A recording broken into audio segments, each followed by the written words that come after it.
আগের পর্বে আমরা দেখেছিলাম হেজু ইচ্ছাকৃতভাবে সেই দুর্ঘটনাটা ঘটায় যাতে সেই কিডন্যাপারটি সায়নের আর কোনো ক্ষতি না করতে পারে। আর এই পর্বের শুরুতে আমরা দেখতে পাই সায়ন সেই দিনগুলোর কথা মনে করছিল যখন হেজু প্রথম বিয়ে করে এই বাড়িতে আসে। হেজু ফ্রেশ হয়ে ওয়াশরুম থেকে বের হয়ে সায়নকে এক্সপেক্ট করছিল। তখনই সায়ন তাকে একটা টেক্সটের মাধ্যমে স্পষ্ট করে জানিয়ে দেয় যে এখন থেকে এই মাস্টার বেডরুমটা তোমার, আমি এখানে কখনো আসবো না। ঠিক একইভাবে আমিও এক্সপেক্ট করব তুমি আমার রুমে আসবে না। পরের দিন সকালে হেজু সানের জন্য ব্রেকফাস্ট প্রিপেয়ার করে, কিন্তু সান এটা দেখে তাকে গড়া শব্দে বলে দেয়, আমি তোমাকে কালকে রাতে মেসেজ করে বলেছিলাম আমার জন্য কখনো ব্রেকফাস্ট তৈরি করার দরকার নেই, আর আমি রাতে কখন বাসায় ফিরবো সেটারও কোনো ঠিক নেই, তাই আমার জন্য কখনো ওয়েট করবে না।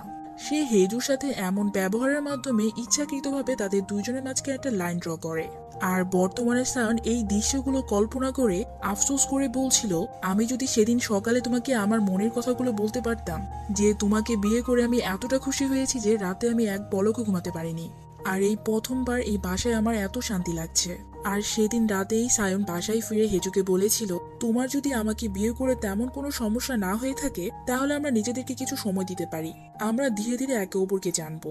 বর্তমানে সায়ন আবার এই কথাগুলো নিয়ে আফসোস করছিল, সেদিন যদি সায়ন তার কথার মাধ্যমে হেজুর উপর রাগ আর ক্ষোভ প্রকাশ না করে তার প্রতি ভালোবাসা প্রকাশ করত, তাহলে হয়তো তাদেরকে আজকে এই দিন দেখতে হতো না। সে এখন ওই সব ভুলেরই মাসুল দিচ্ছে। তারপরে আমরা সেই দৃশ্যে ফিরে যাই আবার যখন সায়ন হেজুর খোঁজে ফিউনারেলে চলে আসে, কিন্তু আশেপাশে কোথাও সে হেজুকে খুঁজে পায় না। ঠিক তখনই তার কাছে কিডন্যাপারটা কল করে আর তাকে জানায় হেজু তার কবলে আছে। সায়ন যখন হেজুকে বোঝানোর চেষ্টা করছিল, তুমি চিন্তা করবে না, আমি খুব তাড়াতাড়ি তোমার কাছে চলে আসছি, তখন হেজু তাকে বলেছিল, তোমার এইবার আশা লাগবে না, আমি শেষবারের মতো হলেও তোমাকে সেভ করতে চাই। আর এই কথাটা বলেই হেজু গাড়িটি অ্যাক্সিডেন্ট ঘটায় সায়নকে এই কিডন্যাপারের হাত থেকে চিরতরে মুক্তি করার জন্য। কারণ হেজু ভালোভাবেই বুঝতে পেরেছিল এই কিডন্যাপার যতদিন বেঁচে থাকবে ততদিন সে সায়নের পিছা ছাড়বে না। ফোনের ওপার থেকে সায়ন এইটা শুনে তাড়াতাড়ি করে সেই লোকেশনে পৌঁছায়। তখনই সেই পুলিশ অফিসারটা সায়নকে কল করে জানায় যে তারা কিছু একটা খুঁজে পেয়েছে। সায়ন সেখানে গিয়ে পুলিশ অফিসারকে জিজ্ঞেস করে তারা কি খুঁজে পেয়েছে। পুলিশ অফিসারটা তাকে জানায় যখন এই অ্যাক্সিডেন্টটা ঘটে তখন সেই গাড়িটি অনেক দ্রুত গতিতে চালাচ্ছিল, তাই এটা লাইন ব্রেক করে সোজা খাদে গিয়ে পড়েছে। সেখানে তারা হেজু একটা জুতাও পেয়েছে। তাই পুলিশ অফিসার সায়নকে বলে, আমাদের মনে হয় তাদেরকে এই পানিতে খোঁজা উচিত। তখনই সেখানে হেজুর মা, ইনহা আর চেয়ারম্যান চলে আসে। হেজুর মা যখন জানতে পারে হেজুর এখানে অ্যাক্সিডেন্ট হয়েছে, এটা জানতে পেরে সে অনেক ভেঙে যায়। আর চেয়ারম্যান বলে তাদের এখনই খোঁজ করা উচিত। তখনই সায়নের বাবাও সেখানে চলে আসে, আর তাকে এখানে দেখে চেয়ারম্যান অনেক রেগে যায়, কারণ সেদিন যদি তারা তাদের আসল ছেলেকে মেরে ফেল তাহলে আজকে আর এই অ্যাক্সিডেন্টটা হতো না। তাদের দুইজনকে এমন লড়াই করতে দেখে ইনা তাদেরকে থামতে বলে। সে বলে, তোমরা আবার কবে থেকে তোমাদের বাচ্চাদের নিয়ে চিন্তা করা শুরু করলে? তোমাদের জন্য আজকে এই সব কিছু ঘটছে। ঠিক তখনই সায়নের কিছু একটা মনে পড়ে। সে গিয়ে তার বাবার গাড়িটা চেক করে। সে গিয়ে দেখতে পায় তার মা এখানে আসেনি। সায়ন তো ভালোভাবেই জানে সেই কিডন্যাপার তার আসল ছেলে, তা সত্ত্বেও সে এখানে কেন আসেনি? যখন তার নিজের ছেলের এত বড় একটা অ্যাক্সিডেন্ট হয়েছে, সে এইবার তার মার উপর সন্দেহ করে।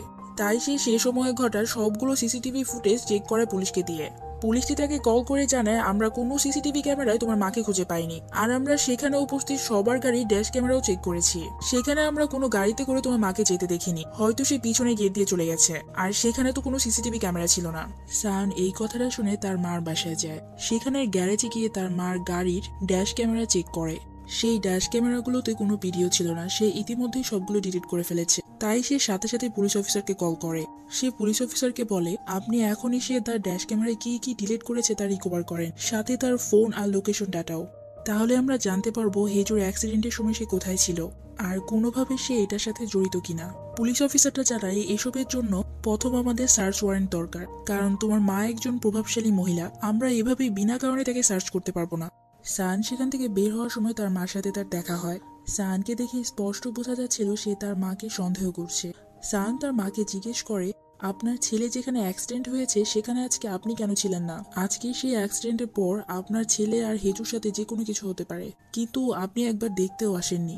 আমার মনে হয় আপনার এই আচরণের পিছনে কোনো একটা কারণ আছে। এইটা শুনে তার মা বলে, তাহলে তুমি চাচ্ছ আমি কান্না করি, আমার ছেলে বেঁচে আছে কিনা সেটা নিয়ে চিন্তা করি? তাহলে তুমিও শোনো আমি কেন আজকে যাইনি সেখানে। সায়নের দাদা ছোট থাকতে একবার সায়নকে মাছ ধরতে নিয়ে যায়, আর সেখানে সে আমার ছেলেকে মারার চেষ্টা করে, আর বাসায় এসে জানায় সে একটা অ্যাক্সিডেন্টের ফলে পানিতে পড়ে গেছে। এইটা জানার পর আমি সেই পুকুরটা তন্ন তন্ন করে খুঁজেছি, কিন্তু আমার ছেলের বডি কোথাও পাইনি। আমার ছেলে কোনো লাশ সেখানে পাওয়া যায়নি বলে আমি সবসময় এইটাই চিন্তা করে এসেছি, হয়তো আমার ছেলে বেঁচে আছে। আমি তখন সবসময় কান্না করতাম। এই সব কিছু আমি অনেক আগেই করে এসেছি, যেটা তুমি এখন আমাকে করতে বলছো। 20 বছর যাবৎ আমি এই যন্ত্রণায় বয়ে এসেছি। এখন তোমার পালা। আমি যেই কষ্টটা এতদিন পেয়ে এসেছি, এখন সেটা তুমি পাবে। তারপরের দৃশ্যে আমরা ইউরিকে দেখতে পাই। সে তার নিউজ পড়ার মাঝখানে হুট করে থেমে যায়, আর হঠাৎ করে স্ক্রিপ্টের বাইরে গিয়ে সবার কাছে রিকোয়েস্ট করে, আপনাদের সবার দৃষ্টি আকর্ষণ করছি, আপনারা সবাই আমাদেরকে সাহায্য করুন, যাতে আমরা খুব তাড়াতাড়ি হেজুকে তার ফ্যামিলির কাছে ফিরিয়ে দিতে পারি। তারপরের দৃশ্যে আমরা ইউরিকে জংজুর সাথে দেখতে পাই। তারা দুইজন হেজুকে খুঁজে বের করার জন্য সেই অ্যাক্সিডেন্টের স্পটে যাচ্ছিল। ইউরি মনে মনে এইটাই প্রার্থনা করছিল হেজু যেন তাড়াতাড়ি ফিরে আসে। তখন জংজি ইউরিকে বলে, তুমি কি আমাকে জিজ্ঞেস করবে না? কারণ আমি তোমার কাছ থেকে লুকিয়েছিলাম যে আমি জানি হেজু সায়নের ওয়াইফ। ইউরি বলে, না, কারণ তুমি তখনই আমাকে হিন্ট দিয়ে বলেছিলে খুব তাড়াতাড়ি আমরা সায়নের মুখ থেকে সবটা জানতে পারবো, আর হেজু একবার আমার সামনে আসলে আমি তাকে জিজ্ঞেস করব। এতটা সময় ধরে সে আমাকে বোকা বানিয়ে এসেছে, তার সামনে আমি সায়নের ব্যাপারে কতবার কত কিছু বলেছি। জংজে তুমি দেখে নিও, একবার হেজু ফিরে আসলে আমি তাকে আচ্ছা মতো ধরবো। জংজে বলে, তাহলে তো হেজুর খবর আছে, কারণ হেজু তোমার থেকে আরেকটা জিনিস লুকিয়েছে, সেটা হলো হেজু কথা বলতে পারে। ইউরি বলে, কি বলছো? জংজে বলে, হ্যাঁ, সে খুব ভালো কথা বলতে পারে, তার কণ্ঠ অনেক সুন্দর। এইটা শুনে ইউরি হেসে দেয়, আর সে বলে, তাহলে তো হেজুকে আরো তাড়াতাড়ি খুঁজে বের করতে হবে, কারণ আমিও হেজুর ভয়েস কেমন সেটা শুনতে চাই। তারপরে আমরা সেই স্পটটা দেখতে পাই যেখানে হেজুর গাড়িটা পাওয়া গেছে। সেখানে হেজুর আগের অফিসের সহ নতুন অফিসের সব কালিগরা এসেছিল হেজুকে উদ্ধার করার জন্য, ভলেন্টিয়ার হিসেবে কাজ করতে। সেখানে থাকা মিসেস হান হেজুর ছবি দেখে কান্না করে। তার হেজুর জন্য অনেক চিন্তা হচ্ছিল। ঠিক তখনই সেখানে ইউরি আর জংজে চলে আসে, তাদের সবার সাথে মিলে হেজুকে খোঁজার জন্য। ইউরি জিজ্ঞেস করে, সায়নকে কোথাও দেখতে পারছি না, সে কোথায়? মিস হান বলে, সে এতক্ষণ এখানেই ছিল, মাত্রই তার একটা কল আসে আর সেখান থেকে চলে যায়। জংজি জিজ্ঞেস করে, সায়ন আবার কোথায় গেল? তার কালিটা বলে, সে এত তাড়াহুড়ায় গিয়েছে যে আমরা তাকে কিছু জিজ্ঞেস করার সুযোগ পাইনি। এরপরেই আমরা সায়নকে দেখতে পাই সেই পুলিশ অফিসারের সাথে। পুলিশ অফিসারটি তাকে সেই স্পটে পাওয়ার সব জিনিসগুলো দেখাচ্ছিল।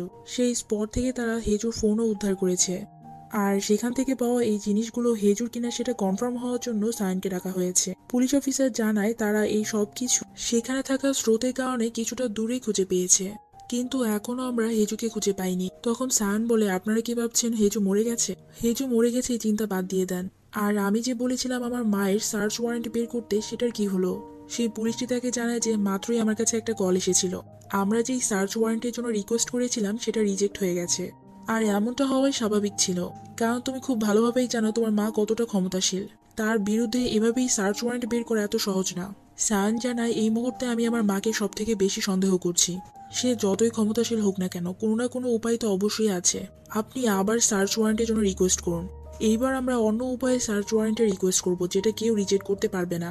তারপরে সিনে আমরা দেখতে পাই সায়নের বাবা একটা প্রেস কনফারেন্সে ডাক দেয়, কারণ আগে পর্বে দেখেছিলাম সায়ন সবাইকে জানিয়ে দিয়েছিল যে তার আসল নাম সায়ন না, আর সে তার আসল ছেলেও না। আর এই সকল প্রশ্নের উত্তর দেওয়ার জন্য সে এই প্রেস কনফারেন্সটা আয়োজন করেছে। সে সেখানে মেলোড্রামা করে বলতে থাকে, আমার বাবা আমার ছেলে ছোট থাকতে একবার মাছ ধরতে নিয়ে যায়, তখন সেখানে একটা অ্যাক্সিডেন্টের ফলে সে পানিতে পড়ে মারা যায়। আমরা সেখানে তার বডি অনেক খুঁজেছি, কিন্তু কোথাও পাইনি। আমরা এই কথাটা বিশ্বাসই করতে পারছিলাম না যে আমাদের ছেলে মারা গেছে। তার লাশ কোথাও পাওয়া যায়নি বলে তার ডেথ সার্টিফিকেটও রেজিস্টার করা হয়নি। আমার ছেলে যেখানে মারা গিয়েছিল সেখানে আমরা একটা অনাথ বাচ্চাকে দেখতে পাই, যার কোনো মা বাবা ছিল না, না ছিল কোনো নাম পরিচয়। আর সেই অনাথ ছেলেটিই হলো বর্তমানের সান, যাকে আপনারা চিনেন। সে তখন আমার ছেলের বয়সী ছিল, তাই আমরা এটা একটাকে ভাগ্য মনে করে তাকে নিজের ছেলে বলে একসেপ্ট করি। তখন সায়নের রিপোর্টার বন্ধুটি তার বাবাকে কোশ্চেন করে, আপনাদের আসল ছেলে হঠাৎ করে এত বছর পর এসে আপনাদের কেন খুঁজছে? আর সে কিসের প্রতিশোধ নেওয়ার চেষ্টা করছে স্পোক্স পার্সন পার্ক সায়নের কাছ থেকে। তখন তার বাবা বলে, আপনারা যা শুনছেন সবটা মিথ্যা কথা। আমার আসল ছেলে ছোটবেলায় সে অ্যাক্সিডেন্টের পর থেকে মানসিকভাবে অনেক দুর্বল হয়ে আছে, আর এই সুযোগে তার নামে এইসব মিথ্যা কথা ছড়ানো হচ্ছে। এই কথাটি শুনে সেই রিপোর্টারটি দাঁড়িয়ে সেটার বিরোধিতা করে। সে বলে, আপনার ছেলের বিরুদ্ধে পুলিশের কাছে অনেক এভিডেন্স আছে। যেদিন সে প্রথমবার হেজুকে কিডন্যাপ করে, হেজুর সেই গাড়ির ড্যাশ ক্যামেরা উদ্ধার করা হয়েছে, যেখানে আপনার ছেলেকে স্পষ্ট দেখা যাচ্ছে। এছাড়া পুলিশ কিছুদিন আগে ডোজেকে ধরেছে। ডোজেও তার স্টেটমেন্টে ক্লিয়ারলি বলেছে সে কবে আর কিভাবে আপনার ছেলের সাথে দেখা করেছে, আর কিভাবে তারা দুইজন মিলে তাদের বিরুদ্ধে প্ল্যানিং করেছে। এছাড়া সব থেকে ভয়ঙ্কর বিষয় হলো, আপনার ছেলে সিনিল চাইল্ড কেয়ার সেন্টারের যতগুলো বাচ্চা নিখোঁজ এবং মার্ডার হয়েছে তাদের সবার মার্ডারের প্রধান আসামি। এটা বলেই সে ডোজের দেওয়া সেই স্টেটমেন্টটা সবার সামনে শোনাতে থাকে। ডোজে সেই স্টেটমেন্টটা অনেকদিন আগে রিপোর্টারের কাছে বলেছিল সে কবে প্রথমবার আসল সায়ানের সাথে দেখা করেছিল। ডোজে একদিন অফিসে আসার সময় দেখতে পায় কয়েকজন গার্ড মিলে একজনকে সেখান থেকে বের করে দিচ্ছে। সেদিনই সে আসল সায়ানকে দেখতে পায়। আসল সায়ান সেখান থেকে চলে যাওয়ার সময় বলছিল, আমি তোমাকে ছাড়বো না সায়ান, আমি তোমাকে মার্ডার করার জন্য আবার ফিরে আসবো। এটা বলে সে সেখান থেকে চলে যায়। ডোজের মাথার মধ্যেও তার কথাগুলো ঘুরতে থাকে। ডোজে ভাবে সেও হয়তো আমার মতোই, সায়ান হয়তো তার সাথেও কিছু একটা করেছে। তারপর থেকে ডোজে আসল সায়ানকে ফলো করা শুরু করে। তারপর হঠাৎ করে আমি তাকে একদিন সেই জায়গাটায় যেতে দেখি। রিপোর্টারটি জিজ্ঞেস করে কোন জায়গা। ডোজে বলতে থাকে সেই জায়গা যেখানে বাচ্চারা গিয়ে আর ফিরে আসতো না, সায়ান যেখানে সবগুলো বাচ্চাকে মেরেছে। তাকে আমি সেখানে দেখে এটা ভেবে নেই যে আমার মতো তার কোনো আপনজনকেও হয়তো সায়ান মেরে ফেলেছিল, যার জন্য সে বর্তমানে সায়ানের কাছ থেকে প্রতিশোধ নিতে চাচ্ছে। এটা বুঝতে পেরে আমি নিচে থেকে তার সাথে কন্ট্যাক্ট করি, আর তারপর থেকে তার সাথে মিলে সবগুলো প্ল্যান করতে থাকি। বর্তমানে ডোজের বলা এই সবগুলো কথা সেখানে উপস্থিত সবাই শুনছিল। সেখানে ডোজে আরো বলে যে আমি যখন আসল সায়ানকে জিজ্ঞেস করি সে কে আর কেনই বা সায়ানের কাছ থেকে প্রতিশোধ নেওয়ার চেষ্টা করছে, তখন সে আমাকে জানায় যে সে বড় হয়েছে একটা জেলের কাছে। সেখানে সে দেখেছিল সায়ানের দাদা পাক জেংহো অনেকগুলো লাশ নিয়ে আসে যাদের মার্ডার সায়ান করেছিল। আমাকে যে বড় করেছে তাকেই দেওয়া হয়েছিল এই লাশগুলো গুম করার দায়িত্ব। এইসব কথা থেকে বোঝা যাচ্ছে আসল সায়ান কিভাবে ডোজেকে বোকা বানিয়েছে। সে নিজেকে একদম নির্দোষ প্রমাণ করে ডোজের সামনে উপস্থাপন করেছিল। সে ডোজেকে আরো জানায় যে সে পাক জোংহোর নাতির আসল রহস্য জেনে গেছিল। এই সত্যতা জানার কারণে পাক জোনহো একদিন তাকে পানিতে ডুবিয়ে মারার চেষ্টা করে, কিন্তু সে কোনো মতে বেঁচে যায়। এরপর থেকে সে অনেক বছর আনস্টেবল অবস্থায় ছিল, আর এই কারণেই সে বর্তমানে পাক ফ্যামিলির কাছ থেকে প্রতিশোধ নিতে যাচ্ছে। আমরা আবার বর্তমানে দেশে ফিরে আসি। সায়ানের বাবার কথা রিপোর্টারের কাছ থেকে সে ফোনটা ছিনিয়ে নেওয়া হয়। তখন সে রিপোর্টারটা বলে আমার কাছ থেকে ছিনিয়ে নিয়ে লাভ কি, পুলিশের কাছে অলরেডি এই সব কিছুর প্রমাণ আছে। আর তার বাবা চিৎকার করে বলছিল আপনারা সবাই এইসবে বিশ্বাস করবেন না, এইগুলো সবই আমার বিরুদ্ধে ষড়যন্ত্র করা হচ্ছে। তখন সায়ানের মাও সেখানে উপস্থিত ছিল, আর এরই মধ্যে সেখানে পুলিশ চলে আসে। পুলিশ সেখানে এসে সায়ানের মা অর্থাৎ কিউজিনকে অ্যারেস্ট করার কথা বলে। সে জানায় আপনাকে কাউকে মার্ডার করার কেসে অ্যারেস্ট করা হচ্ছে। এটার পর তো সেখানে একদম হট্টগোল লেগে যায়। সায়ানের বাবাও বুঝে উঠতে পারছিল না সে কি করবে। পুলিশটি জানায় আপনি উকিল হায়ার করতে পারবেন, তার মাধ্যমে আপনি যা বলার তা কোর্টে গিয়ে বলতে পারবেন। এটা বলেই তাকে অ্যারেস্ট করে সেখান থেকে নিয়ে যায়। এদিকে আমরা হেজুর মাকে দেখতে পাই। সে তখন হেজুর কথা চিন্তা করে কোনো অনেক কষ্ট পাচ্ছিল। সে বলছিল হেজু আমি তো সবসময় তোমার ভালোই চেয়েছি, আমি চাইনি আমি যে ভুলটা প্রথমে করেছিলাম সেটা তুমি করো। সবসময় চেয়ে এসেছি তুমি যেন একটা লাক্সারি লাইফ লিড করতে পারো, কিন্তু আমি বুঝতে পারিনি যে তোমার সুখ এইসবের মধ্যে ছিল না, তাই আমাকে মাফ করে দিও। তার মার এই কথাগুলো ইনহাও বাইরে থেকে শুনে ফেলে। ইনহা বুঝতে পারে হেজুর মা তার ভুল বুঝতে পেরেছে, যার জন্য সে এখন পস্তাচ্ছে। হেজুর মা কান্না করে করে বলছিল আমার মনে পড়ে না আমি কবে লাস্ট তোমাকে মন খুলে হাসতে দেখেছি, আমি তোমাকে সুখী করতে সবসময় ব্যর্থ ছিলাম। ইনহাও তার এই অবস্থা দেখে ইমোশনাল হয়ে পড়ে। ইনহা তারপর তার বাবার কাছে এসে জিজ্ঞেস করে আপনারা এখনো চুপচাপ কেন বসে আছেন, কিছু ব্যবস্থা করছেন না কেন? পাক ফ্যামিলির সব সত্য সবার সামনে নিয়ে আসুন। সেই শয়তানটা এতদিন যা যা করে এসেছে তার সবাইকে জানান। আপনি কি এখনো ভয় পাচ্ছেন? আপনি যদি এমনটা করেন তাহলে আপনার অনেক লস হয়ে যাবে। আর বর্তমানে হেজো যা কিছু ফেস করতে হচ্ছে না কেন এই সব কিছুর পিছনে আপনি দায়ী। 20 বছর আগে যদি আপনি সায়ানের দাদার সাথে সেই কন্ট্রাক্টটা না করতেন তাহলে আজকে কারোরই ওই দিন দেখতে হতো না। সেই শয়তানটা তখনই শাস্তি পেয়ে যেত। ইনহা বলে আপনি যদি কিছু করতে না পারেন তাহলে আমি করব। তখন চেয়ারম্যান বলে তোমার এইসব করাতে কিছু বদলে যাবে না, হেজুকে আমরা ফিরে পাবো না, তাই এখন আর এইসব করে লাভ কি। ইনহা তাও তার কথায় মানছিল না। আর ঠিক তখনই হেজুর মা দৌড়ে ভিতরে আসে। সে চেয়ারম্যানকে সে নিউজটার ব্যাপারে জানায়, যে নিউজে বলা হচ্ছিল সায়ানের মাকে গ্রেফতার করা হয়েছে একজনকে মার্ডার করার কেসে। এই কথাটা শুনে সবার মনে একটাই প্রশ্ন ওঠে, সায়ানের মা কাকে মার্ডার করেছে? হেজুর মা বলে হেজুকে না তো আবার। তারা সবাই সেখানে চিন্তায় পড়ে যায়। এদিকে আমরা সায়ানের মা কিউজিনকে পুলিশ অফিসারের সাথে দেখতে পাই। সায়ানের মা অনেক কনফিডেন্সের সাথে বলছিল আপনারা কি সেই লাশটা খুঁজে পেয়েছেন যাকে মার্ডার করার দোষে আপনি আমাকে এখানে নিয়ে এসেছেন? পুলিশ জিজ্ঞেস করে কিসের লাশ? সায়ানের মা বলে আপনিই তো আমাকে একজনকে মার্ডার করার জন্য এখানে নিয়ে এসেছেন। আপনি আজকে যে কাজটা করেছেন তার জন্য আপনার চাকরি হারানোর জন্য প্রস্তুত হয়ে যান। এখান থেকে বের হওয়ার পর আমি আপনার বিরুদ্ধে মানহানির কেস করব। তখন পুলিশ বলে ও আচ্ছা, তাহলে আপনি ভাবছেন আপনাকে এখানে হেজুকে মার্ডার করার দোষে নিয়ে আসা হয়েছে? এইটা বলে পুলিশটা তাকে একটা ভিডিও রেকর্ডিং দেখায়, যেই ভিডিওটা খুব সম্ভবত সায়ান এই পুলিশ অফিসারকে দিয়েছে। আমরা সেই ভিডিওটা দেখতে পাই যেখানে দেখানো হচ্ছিল মিস কিউজিন অর্থাৎ সায়ানের মা কাউকে বালিশ চাপা দিয়ে শ্বাসরুদ্ধ করে মারার চেষ্টা করছে। পুলিশ অফিসার সে ভিডিওটা থামিয়ে কিউজিনকে জিজ্ঞেস করে এখন আপনি মার্ডারের ব্যাপারে কি বলবেন? কিউজিন বিশ্বাসই করতে পারছিল না তারা এই ভিডিওটা কোথা থেকে পেয়েছে। তখনই তাদের সবার নজর সাহানের দিকে যায় আর সাহান ভিতরে প্রবেশ করে। এইবার সাহান রুমের মধ্যে প্রবেশ করে কিউঞ্জির সামনে তার দাদার দেওয়া একটা আংটি রাখে। সাহান তাকে জানায়, আমার দাদা মারা যাওয়ার কিছুদিন আগে সে আমাকে এই রিংটা দেয়। কিছুদিন পরই সে গুরুতর অসুস্থ হয়ে যায় আর আমি তাকে তার রিংটা ফেরত দিয়ে দিই, কারণ ওই রিংটা অনেক দামি ছিল। আমি তাকে ফেরত দেওয়ার সময় বলি, এটা ঠিক না, আমার জন্য এত দামি একটা রিং গ্রহণ করা উচিত হবে না। তখনই এই ভিডিওটা নেওয়া হয়, কারণ এই ফোনের মধ্যে হিডেন ক্যামেরা ছিল। তারপরে আমরা অতীতের দৃশ্যে ফিরে যাই। সেদিন কিউজিন তার রুমে আসে। পেগ জোনহো তাকে দেখে তার কাছে ডাকে।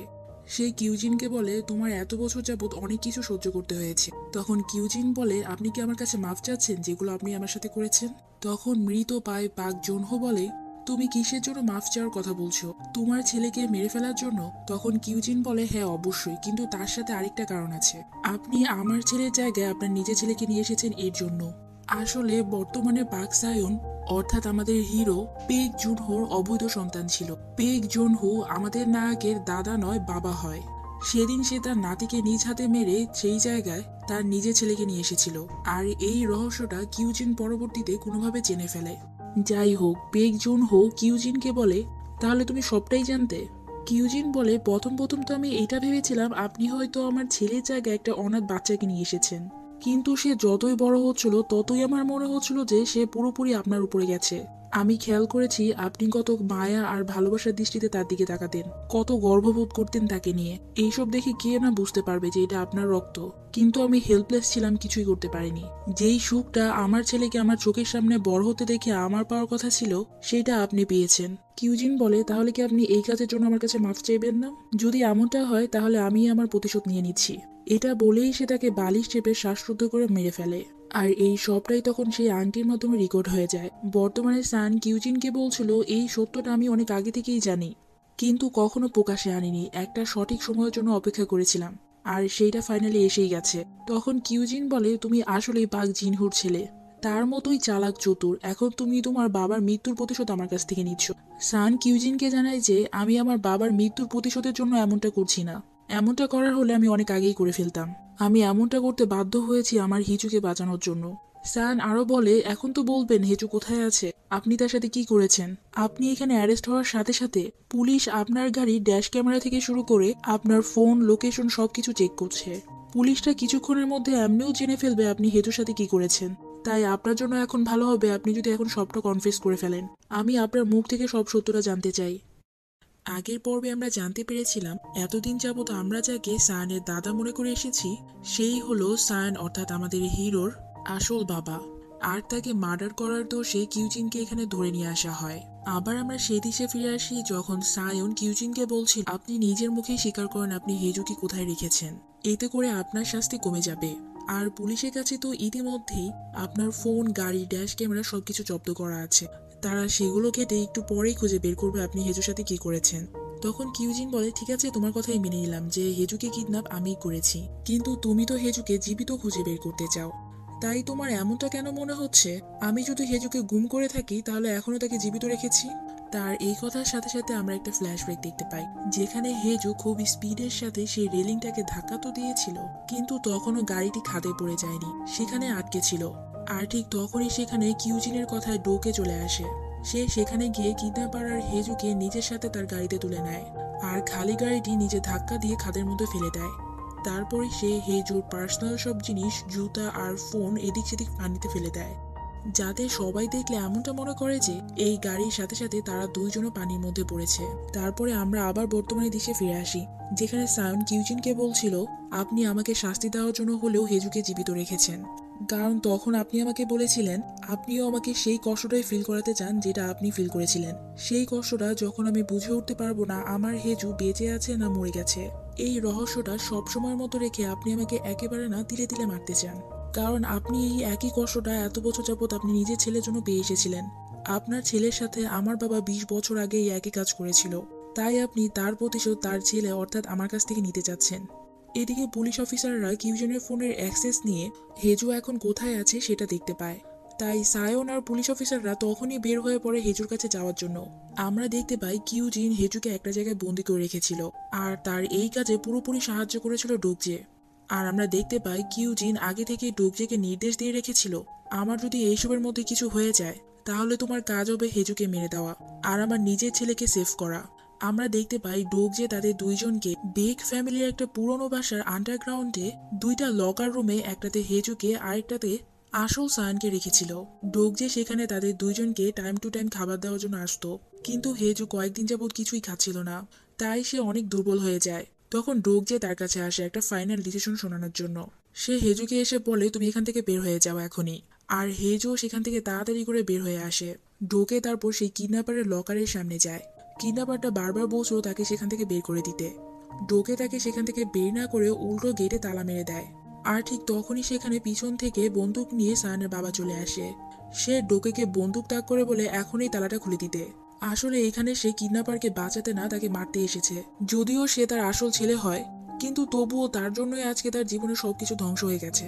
আর সে এখান পর্যন্ত এসেছে ডোকেকে ফলো করতে করতে, কারণ কিউজিনকে যখন পুলিশরা ধরে নিয়ে যাচ্ছিল তখন কিউজিন ডোকেকে ইশারার মাধ্যমে কিছু একটা বলে, যেটা দেখে তার ডোকের উপর সন্দেহ হয়। এদিকে হেজু, যে ইতিমধ্যে অনেক দুর্বল হয়ে গিয়েছিল, সে ভাগতে ভাগতে সেখান থেকে বের হয়ে আসছিল। আর ঠিক তখনই একটা গুলির আওয়াজ শুনতে পায়, যেটা শুনে স্লিপ খেয়ে সে সেখান থেকে পড়ে যায় আর নিজের হোশ হারিয়ে ফেলে। তারপরে আমরা সেই রুমের ভিতরের দৃশ্য দেখতে পাই। আবার যেই গুলির আওয়াজটা শোনা গিয়েছিল সেই গুলিটা লাগানো হয়েছিল ডোকেকে। কিডন্যাপারটা তাদের দুজনের উপর অনেক ভারী হয়ে পড়ে।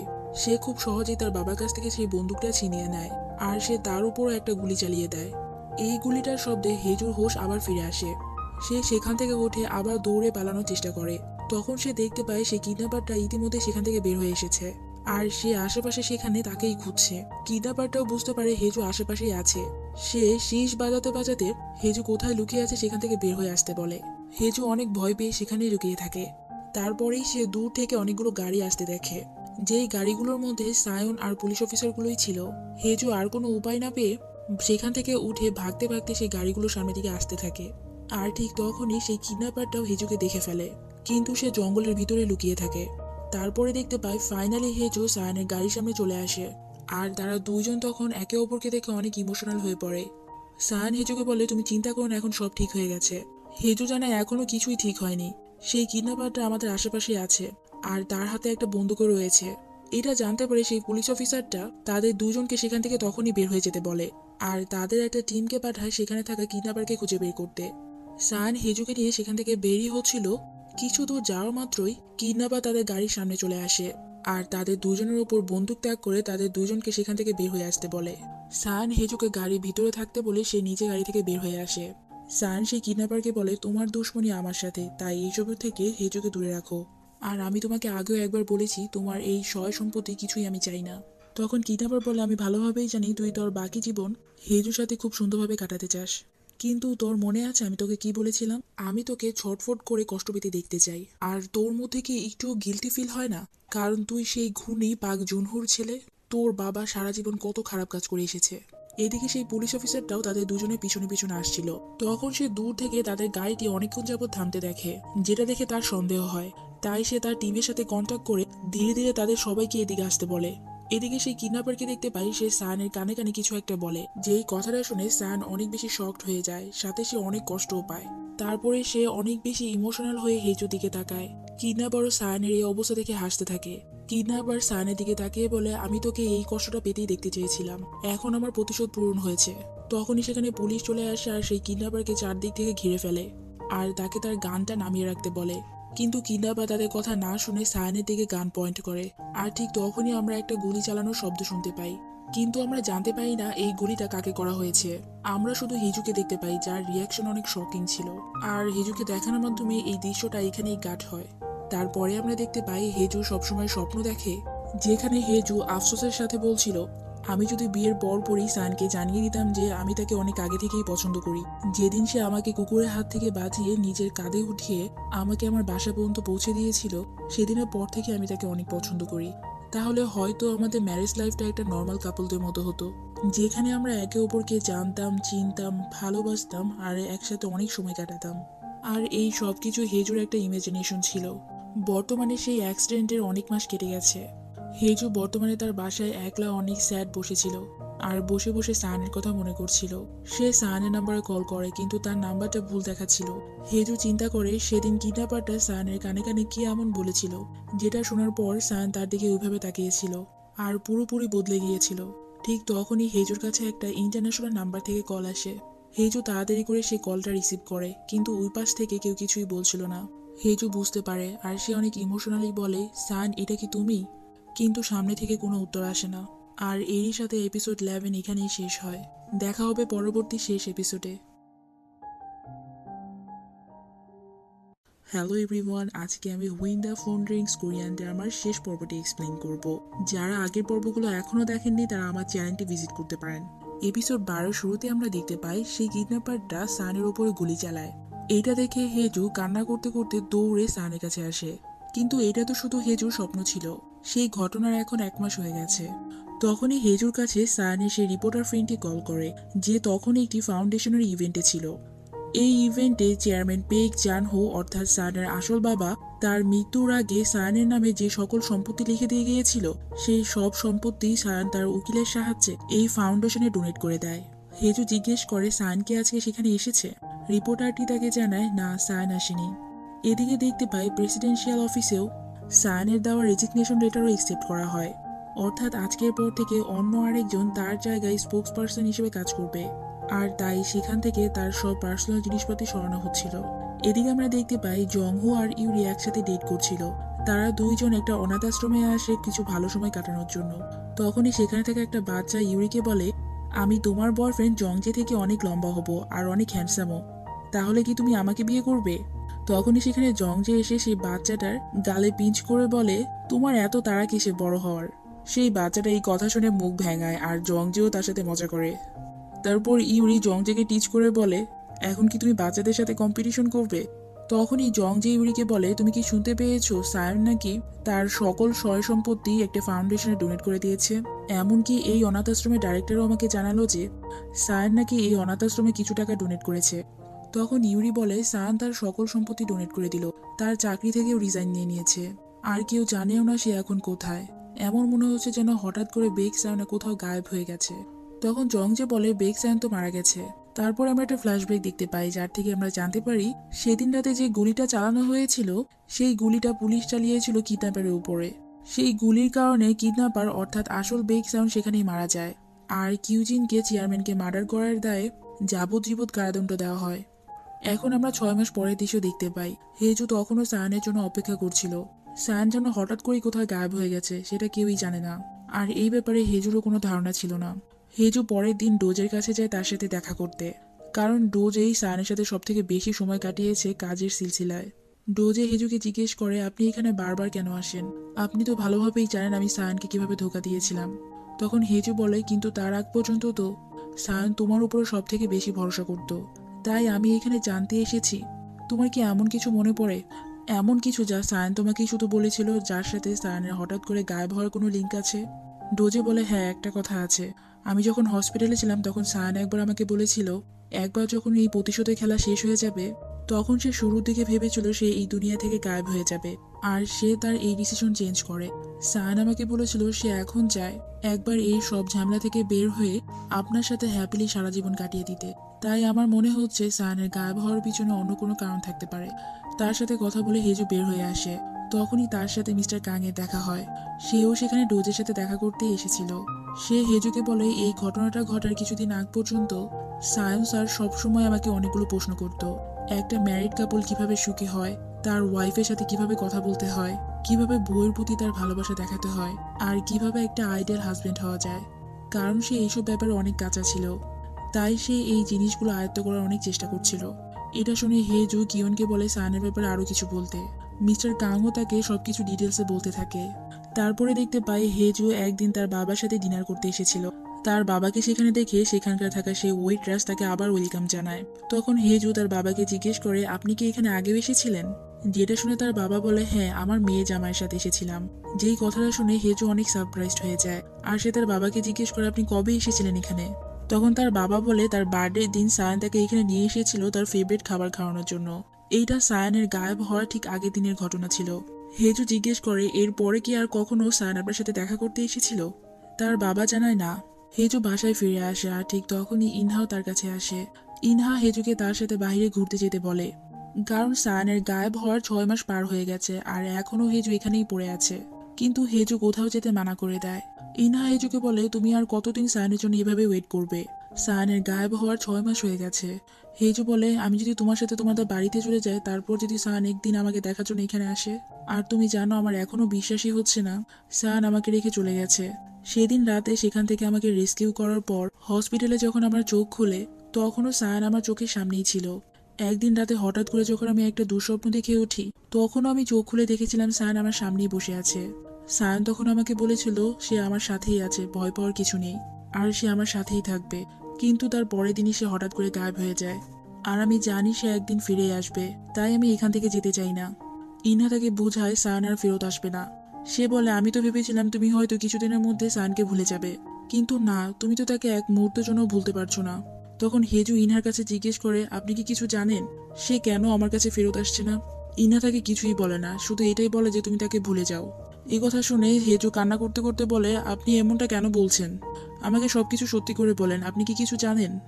ইনহা তাকে বলে, আমি যতই চেষ্টা করি না কেন তুমি আমার কথা শুনবে না। তুমি আমাকে বিশ্বাস করো, আমি শুধু এটাই চাই তুমি সুখী থাকো। হেজু বলে, আমি কিভাবে সুখী থাকতে পারি যখন সে আমার সাথে নেই? আর অনেক কান্না করতে থাকে। তখন ইনহা সেখানে থেকে তাকে সান্ত্বনা দেয়। ইনহা বাইরে চলে আসে। তখন আমরা একটা ফ্ল্যাশব্যাকের মাধ্যমে জানতে পারি সায়ান গায়েব হওয়ার আগে ইনহার সাথে শেষবার দেখা করেছিল। সায়ানই ইনহাকে টেক্সট করে একটা জায়গায় তার সাথে দেখা করতে বলেছিল। এদিকে হেজু একদম গুমসুম বসেছিল। তখনই তার কাছে একটা ইন্টারন্যাশনাল নাম্বার থেকে কল আসে, কিন্তু যে কল করেছে সে কিছুই বলে না। হেজুর মনে অনেক আশা জাগে। সে জিজ্ঞেস করে, সান, এটা কি তুমি? কিন্তু তার এটা বলার সাথে সাথে সেই কলটা কাট হয়ে যায়। তখন হেজু এই নাম্বারে কান্ট্রি কোডের মাধ্যমে কোন দেশ থেকে এই কলটা করা হয়েছে সেটা বের করে। সে জানতে পারে যেখান থেকে কল করা হয়েছে সেটা একটা আরগান নামের দেশ ছিল। এটা দেখেই তার হঠাৎ করে মনে পড়ে সে এই দেশের নামটা আরো আগে একবার শুনেছে। তারপরেই সে এটা নিয়ে সানের রিপোর্টার বন্ধুর সাথে দেখা করে। সেখানে গিয়ে হেজু তাকে জানায়, আমাকে আরগান দেশের নাম্বার থেকে একটা কল করা হয়েছিল, আর আজকে সকালে সেই দেশের নাম করে আমার কাছে একটা পার্সেলও এসেছিল, যেখানে একটা থ্যাংক ইউ নোট ছিল। সেই পার্সেলে আরগানের একটা সাইন ল্যাঙ্গুয়েজের স্কুলের ব্যাপারে লেখা ছিল, আর আমার নামে সেই স্কুলে 2 বিলিয়ন ওন ডোনেট করা হয়েছে। কিন্তু আমি তো এমন কোনো ডোনেশন করিনি। হেজু তাকে আবার জিজ্ঞেস করে, আমার মনে আছে আপনি কিছুদিন আগে সায়ানের সাথে আরগান গিয়েছিলেন সেই দেশে চলমান যুদ্ধের ব্যাপারে একটা রিপোর্ট কভার করতে। তাই আপনি কি আমাকে একটা আইডিয়া দিতে পারবেন সায়ান যদি সত্যি আরগানে থেকে থাকে তাহলে কোথায় থাকতে পারে? রিপোর্টার বলে, তোমার মনে হয় সায়ান তোমার নামে এই ডোনেশনটা করেছে? হেজু বলে, অবশ্যই, আমার নামে সে ছাড়া আর কে ডোনেট করতে যাবে? রিপোর্টার তাকে জিজ্ঞেস করে, তুমি কি সত্যি সেখানে যেতে চাও? কারণ আরগানের অবস্থা একদমই ভালো না, সেখানে এখনো যুদ্ধ চলমান। সেখানের অনেক জায়গায় এখন পর্যন্ত রণক্ষেত্রে পরিণত হয়ে গেছে। হেজু বলে, এখানে তার জন্য ওয়েট করতে করতে মরে যাওয়া থেকে ভালো তো সেখানে গিয়ে তার সাথে একবারের মতো দেখা করে হলেও মরে যাই। হেজু অনেক জিদ করছিল সেখানে যাওয়ার জন্য, তাই রিপোর্টার বন্ধুটি তাকে জানায় সান বেশিরভাগ সময় সেই দেশে গিয়ে সেখানে সানস্পটে গিয়ে বেশিরভাগ সময় কাটাতো। যখন আমরা দুইজন সেখানে গিয়েছিলাম তখন সে প্রায়ই সেখানে যেত। হেজু আর দেরি করে না, সে আরগান পৌঁছে যায়। আর সেখানে গিয়ে সবার আগে সে সেই স্কুলটায় ভিজিট করে যেখানে তার নামে 2 বিলিয়ন ওন ডোনেট করা হয়েছিল। হেজু সেখানে গিয়ে প্রফেসরকে সানের ছবি দেখিয়ে জিজ্ঞেস করে, ইনি কি সে পার্সন ছিল যে আমার নামে 2 বিলিয়ন ওন ডোনেট করেছে? তখন সেই প্রফেসরটা জানায় যে এই ডোনেশনটা সরাসরি করা হয়েছিল, কোনো পার্সন এসে করেনি, কেউ এখানে এসে ডোনেট করেনি। তখন হেজু প্রফেসরের কাছে জিজ্ঞেস করে, এখানে থাকা সানসেট স্পটটা কোথায়? সেই প্রফেসরটা তাকে জানায়, আপনি এখন সেখানে যেতে পারবেন না, কারণ সেখানে আশেপাশে শুধু এখন বিদ্রোহীরা থাকে। কিন্তু হেজু সেই প্রফেসরের কোনো কথা শুনে না আর কোনো মতেই সেই জায়গায় পৌঁছে যায়। সেখানে যাওয়ার পরই সেই বিদ্রোহীরা তাকে ধরে নেয়। তারা হেজুকে অন্যান্য বন্দীদের সাথে নিয়ে তাদের হাত পা ও চোখ বেঁধে বন্দি বানিয়ে কোথাও নিয়ে যাচ্ছিল। কিন্তু যাওয়ার সময় একজন তাদের গাড়ি আটকায়। সেই লোকটি ট্রাকে অবস্থিত সব বিদ্রোহীদের মেরে সবাইকে সেখান থেকে মুক্ত করে দেয়। তাই তারা সবাই সাথে সাথে সেখান থেকে পালিয়ে যায়, শুধুমাত্র হেজুকে রেখে। সেই লোকটি হেজুকে তাড়াতাড়ি করে তার গাড়িতে ওঠায়।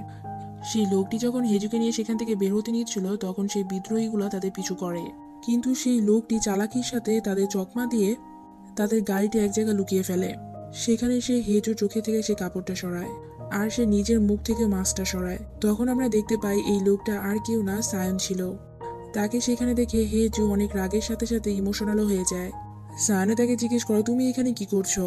তুমি জানো তোমার জন্য সবসময় আমার প্ল্যানে চেঞ্জ করতে হয়।